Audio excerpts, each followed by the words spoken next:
ಬೆಳಗಾವ್ ಪ್ರತೀಕಾರದಿಂದ ಇಡೀ ದೇಶದ ಹಿಂದೂಗಳು ಒಟ್ಟಾಗಿದ್ದಕ್ಕೊಂದು ವಿಶೇಷ.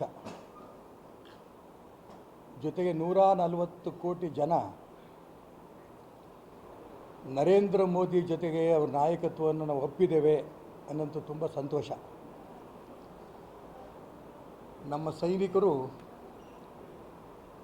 ಅವರ ಶಕ್ತಿ ಸಾಮರ್ಥ್ಯವನ್ನು ಪ್ರಪಂಚದ ಮುಂದೆ ತೋರಿಸಿ ಶಹಬಾಷ್ ಅಂತ ಅನಿಸ್ಕೊಂಡಿದ್ದಾರೆ. ಇಂಥ ಸಂದರ್ಭದಲ್ಲಿ ಪಾಕಿಸ್ತಾನ ನಡುಗೋಗಿತ್ತು, ಭಿಕ್ಷೆ ಬೇಡಂಥ ಸ್ಥಿತಿ ಬಂದಿತ್ತು. ತಿನ್ನೋದಕ್ಕೆ ಅನ್ನ ಇಲ್ಲ, ಇಡೀ ಪ್ರಪಂಚದ ಮುಂದೆ ದುಡ್ಡು ಕೊಡಿ, ಸಾಲ ಕೊಡಿ ಅಂತ ತಂದ್ಕೊಂಡು ಭಿಕ್ಷೆ ಬೇಡಿದ್ರು. ಔಷಧಿಗಳಿರಲಿಲ್ಲ, ಕುಡಿಯೋಕ್ಕೆ ನೀರಿಲ್ಲದೆ ಇರೋಂಥ ಪರಿಸ್ಥಿತಿ ಇತ್ತು. ಇಂಥ ಸಂದರ್ಭದಲ್ಲಿ ಟ್ರಂಪ್ ಅವರ ಮಧ್ಯಸ್ಥಿಕೆಯಲ್ಲಿ ಯುದ್ಧ ವಿರಾಮ ಆಯಿತು. ಆದರೆ ಯುದ್ಧ ವಿರಾಮ ಆಗಿ 3 ಗಂಟೆಯಲ್ಲಿ ಪಾಕಿಸ್ತಾನ ತನ್ನ ನರಿ ಬುದ್ಧಿ ತೋರಿಸ್ತು. ಇವತ್ತು ಪಾಕಿಸ್ತಾನ ಅದೇ ರೀತಿ ಮುಂದುವರೆದ್ರೆ ಪ್ರಪಂಚದ ಭೂಪಟದಲ್ಲಿ ಪಾಕಿಸ್ತಾನವೇ ಇಲ್ದಂಗಾಗತ್ತೆ. ಈಗಾಗಲೇ ನಮ್ಮ ದೇಶದ ವಿದೇಶಾಂಗ ಸಚಿವರು ಸ್ಪಷ್ಟ ಮಾಡಿದ್ದಾರೆ, ಮತ್ತು ಏನಾದರೂ ಇದೇ ರೀತಿ ಮುಂದುವರೆದ್ರೆ ನಮ್ಮ ಸೈನಿಕರನ್ನ ಯಾವುದೇ ಕಾರಣಕ್ಕೂ ವಾಪಸ್ ತಗೊಳಕ್ಕಾಗಲ್ಲ. ನಾವು ನಮ್ಮ ಶಕ್ತಿ ಸಾಮರ್ಥ್ಯವನ್ನು ತೋರಿಸ್ತೇವೆ, ಪ್ರಪಂಚದ ಮುಂದೆ ಭಾರತದ ಶಕ್ತಿ ತೋರಿಸ್ತೇವೆ ಅನ್ನೋಂಥ ಮಾತನ್ನು ಸ್ಪಷ್ಟವಾಗಿ ಹೇಳಿದ್ದಾರೆ. ಹಾಗಾಗಿ ಇವತ್ತೇನು ಎಲ್ಲ ಪಕ್ಷಗಳು ಕೂಡ ಈ ದೇಶ ಒಂದು ಅನ್ನೋದು ತೋರಿಸೋದ್ರಲ್ಲಿ ಯಶಸ್ವಿಯಾಗಿದ್ದಾರೆ. ಅಲ್ಲೊಂದು ಇಲ್ಲೊಂದು ಒಡಕು ಧ್ವನಿ ಇರ್ಬೋದು, ಇಲ್ಲ ಅಂತ ನಾನು ಹೇಳಲ್ಲ. ಆದರೆ ಎಲ್ಲ ರಾಜಕೀಯ ಪಕ್ಷಗಳು ಕೂಡ ರಾಜಕಾರಣ ಪಕ್ಕಕ್ಕೆ ಸರಿಸಿ ಈ ದೇಶ ಒಂದು, ಭಾರತ್ ಮಾತೆಗೆ ನಾವೆಲ್ಲ ಒಟ್ಟಾಗಿರ್ತೀವಿ ಅಂತ ತೋರಿಸಿರೋದು ನಿಜಕ್ಕೂ ನಾವು ಅಭಿನಂದನೆ ಸಲ್ಲಿಸಬೇಕು. ಹಾಗಾಗಿ ಪಾಕಿಸ್ತಾನ ತನ್ನ ಬಾಲವನ್ನು ಮುದುರಿಕೊಂಡಿದ್ದರೆ ಸರಿ, ಇಲ್ಲ ಅಂದರೆ ಈ ದೇಶದ ಸೈನಿಕರು ಪಾಕಿಸ್ತಾನ ಬಾಲವನ್ನು ಕಟ್ ಮಾಡ್ತಾರೆ ಅನ್ನೋದ್ರಲ್ಲಿ ಯಾವ ಅನುಮಾನ ಕೂಡ ಇಲ್ಲ.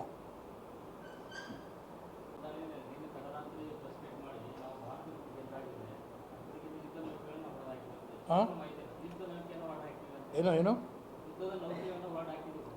ಅಲ್ಲ, ಅವರು ಭಾಳ ಸುಳ್ಳು ಹೇಳ್ಕೊತ ಬಂದಿದ್ದಾರೆ. ಪ್ರಾರಂಭದಿಂದನೂ ಅವರೇ ವಿಜಯೋತ್ಸವ ಆಚರಣೆ ಮಾಡ್ತೀವಿ ಅನ್ನೋಂಥ ರೂಪದಲ್ಲಿದ್ದಾರೆ. ಹಂಗಾಗಿ ಯಾಕೆ ಭಿಕ್ಷೆ ಬೇಡಕ್ಕೆ ಹೋಗಿದ್ರು ಪ್ರಪಂಚದ ಮುಂದೆ?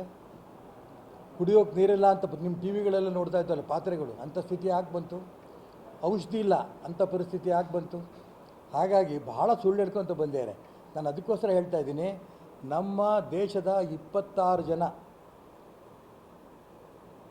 ಅಮಾಲಿಕ ನಾಗರಿಕರನ್ನ ಹತ್ಯೆ ಮಾಡಿದಾಗಲೇ ಪಾಕಿಸ್ತಾನ ಈ ಪ್ರಪಂಚದ ಭೂಪಟದಲ್ಲಿ ಅಳಿಸೋಗೋದಕ್ಕೆ ಆ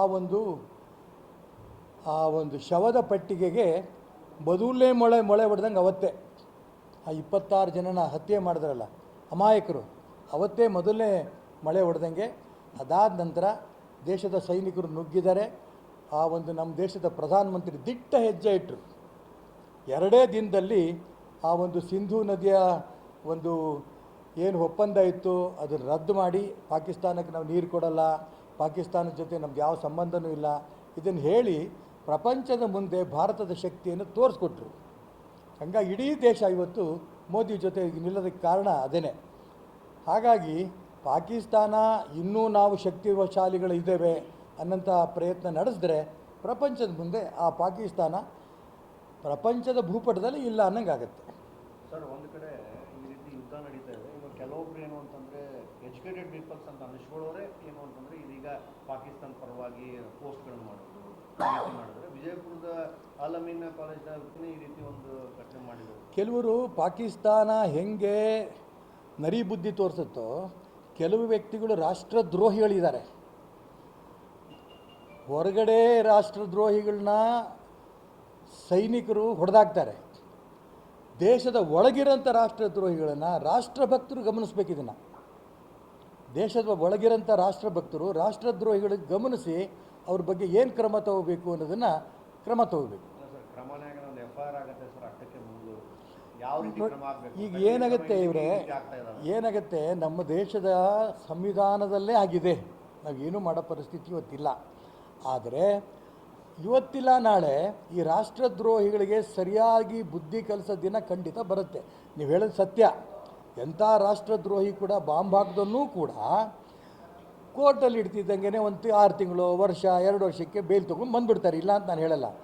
ಆ ಒಂದು ಕಾನೂನನ್ನು ತಿದ್ದುಪಡಿನೂ ಆಗಬೇಕು ನಮ್ಮ ದೇಶದಲ್ಲಿ, ಅವ ಸರಿ ಹೋಗುತ್ತೆ.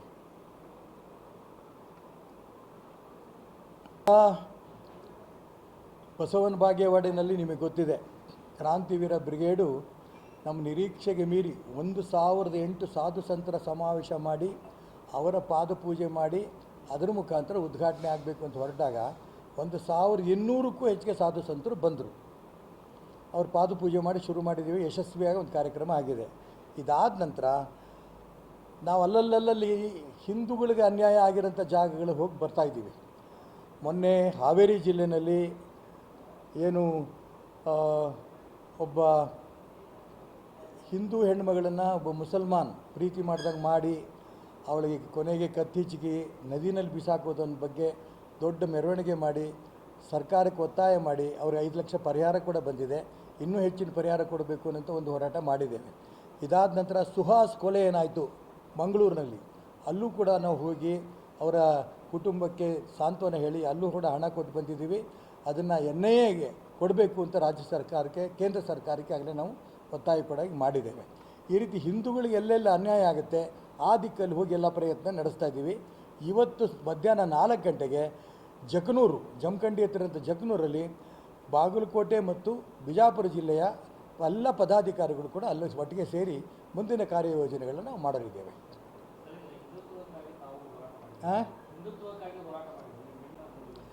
ರಾಜಕಾರಣ ನೋಡಿ, ರಾಜಕಾರಣ ಶುದ್ಧೀಕರಣ ಆಗಬೇಕು ಅಂತ ನಾನು ಪ್ರಯತ್ನ ಮಾಡ್ತಿರೋದು ಹೌದು, ಬಸವನಗೌಡ ಪ್ರಯತ್ನ ಮಾಡ್ತಿರೋದು ಹೌದು, ನಾವಿಲ್ಲ ಅಂದಿಲ್ಲ. ಶುದ್ಧೀಕರಣ ಅಂದ ತಕ್ಷಣ ಒಂದೇ ದಿನಕ್ಕೆ ಆಗಲ್ಲ. ಅದು ಶುದ್ಧೀಕರಣ ಆಗಬೇಕು ಅನ್ನೋಂಥ ಉದ್ದೇಶದಲ್ಲೇ ಪ್ರಯತ್ನ ನಡೆಸ್ತಾ ಇದ್ದೀವಿ. ಯಾಕೆಂದರೆ ಈ ಪಕ್ಷ ಶುರುವಾಗಿ ಇವತ್ತಿನೆನ್ನದಲ್ಲ. ಈ ಪಕ್ಷ ಬಹಳ ವರ್ಷ ಆಯಿತು, ಅನೇಕರು ತಮ್ಮ ಬಲಿದಾನ ಮಾಡಿದ್ದಾರೆ. ಪಂಡಿತ್ ದೀನ್ ದಯಾಳ್ ಉಪಾಧ್ಯಾಯರು, ಡಾಕ್ಟರ್ ಶ್ಯಾಮಪ್ರಸಾದ್ ಮುಖರ್ಜಿಯವರು, ಇದೆಲ್ಲ ಬಲಿದಾನ ಆಗಿದೆ. ಈ ಬಲಿದಾನ ವ್ಯರ್ಥ ಆಗಲ್ಲ. ಶುದ್ಧೀಕರಣ ಒಂದೇ ಕುಟುಂಬದ ಕೈಲಿ ಪಕ್ಷ ಇರಬೇಕು ಅಂತ ಯಾರು ಒಪ್ತಾರೆ? ಹಿಂದುತ್ವವನ್ನು ಬಿಟ್ಟು ರಾಜಕಾರಣ ಮಾಡಬೇಕು, ಒಂದು ಜಾತಿಗೆ ಅದರಲ್ಲಿ ಒಂದು ಗುಂಪಿಗೆ ಆಗಬೇಕು ಅಂತ ಯಾರು ಒಪ್ತಾರೆ? ಸಾಮೂಹಿಕ ನಾಯಕತ್ವ ಬೇಡ ಅಂತ ಯಾರು ಒಪ್ತಾರೆ? ಇದೆಲ್ಲ ಆಗಬೇಕು ಅನ್ನೋದು ಶುದ್ಧೀಕರಣಕ್ಕೆ ಶುರು ಮಾಡಿದ್ದೀವಿ. ಒಂದು ದಿನಕ್ಕೆ ಆಗತ್ತೋ ಬಿಡುತ್ತೋ ಗೊತ್ತಿಲ್ಲ. ವೈಯಕ್ತಿಕವಾಗಿ ರಾಜಕಾರಣ ದೃಷ್ಟಿಯಿಂದ ನಮಗೆ ತೊಂದರೆ ಆಗ್ಬೋದು ಇವತ್ತು, ಅದನ್ನು ನಾವು ಸಹಿಸ್ಕೋತೀವಿ. ಆದರೆ ನಮ್ಮ ಪಕ್ಷ ಶುದ್ಧೀಕರಣ ಆಗಬೇಕು ಅಂತ ಹೊರಟಿದ್ದೀವಿ. ಆಗತ್ತೆ, ಇವತ್ತಿಲ್ಲ ನಾಳೆ ಅಂತ ಆಗತ್ತೆ, ವಿಶ್ವಾಸ ನನಗಿದೆ. ಗೊತ್ತಿದೆ.